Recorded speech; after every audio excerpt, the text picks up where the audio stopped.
My name is Glenda Stone, and I'm battling cancer. I was first diagnosed in, I want to say August of 1999. I had surgery to remove my left breast, and I was totally clueless. They told me I had cancer. It meant absolutely nothing to me. They said, well, the best thing to do was have my breast removed.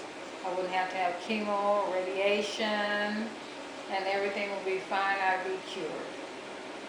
Well, I had the surgery, no chemotherapy, no radiation. I went through the whole 9 yards, and the doctor said everything's fine. Well, I was fine for 8 years until November of '07.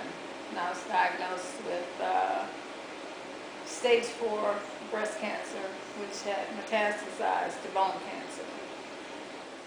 My name is Glenda Stone, and Glenda Stone is my wife. She's been battling cancer. Now, it really came on her very hard in November of 2007. I never will forget that day. She had been kind of bothered with a backache, and we really didn't think a lot about it because, we just thought maybe she had pulled a muscle because she exercises, she would exercise a lot. And about 6 weeks earlier, she had ran a marathon. So, we just thought that maybe she had, over-exercised, maybe pulled a muscle. And, even in the gym, she would go to the gym, almost every day. And her instructor used to call her Superwoman because she could exercise for 2 or 3 hours and never ever get tired. So, that was kind of a nickname. They used to laugh about it and say, "Here comes Superwoman." I have tumors in my chest, up and down my spine, my ribs, my thighs, my skull, and I've lost 4 inches in height, gone from 5'6" to 5'1". And the doctors tell me now that there's another big tumor in my back that's pressing on my spine. It's causing me not to walk so good right now. And I just want to say it's just by the grace of God that I'm still here.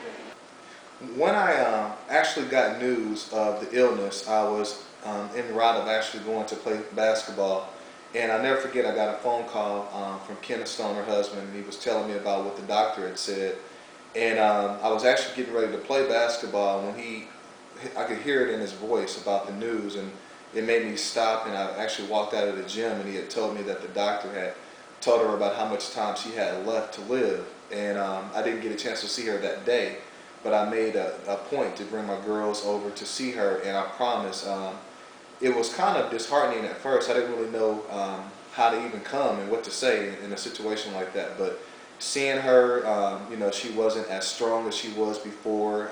She seemed like she was a little bit smaller, and things of that sort. But the thing that blew my mind was just how her spirit, but her actual physical body was a lot different from the time that I saw her before. So we were really in shock, when that happened. And, the doctor, at the time, he said it was stage 4 cancer. It was still the breast cancer, but it had metastasized into her bones. And he says it was also in her liver and in her lungs. And, the doctor kind of pulled me aside, and he said that he didn't give her much chance for survival with this type of cancer. And the only thing that really kept us going was our faith in God. We knew that God was faithful, and we trusted Him that Glenda was going to be healed from this. And we held on to that faith through all the doctor's reports, and sometimes she would be in such incredible pain. I remember her crying at night, in pain, and sometimes I would try to hold her, and you know, if she would be in so much pain, her bones would be aching so much, she would just say, "Baby, you know, I can't stand for you to hold me right now because I'm in so much pain." And boy, that was really hard to see her like that. You know, you gotta have patience with this disease. You got to have faith in the Lord to get you through this. You know, it's not an easy thing, not at all.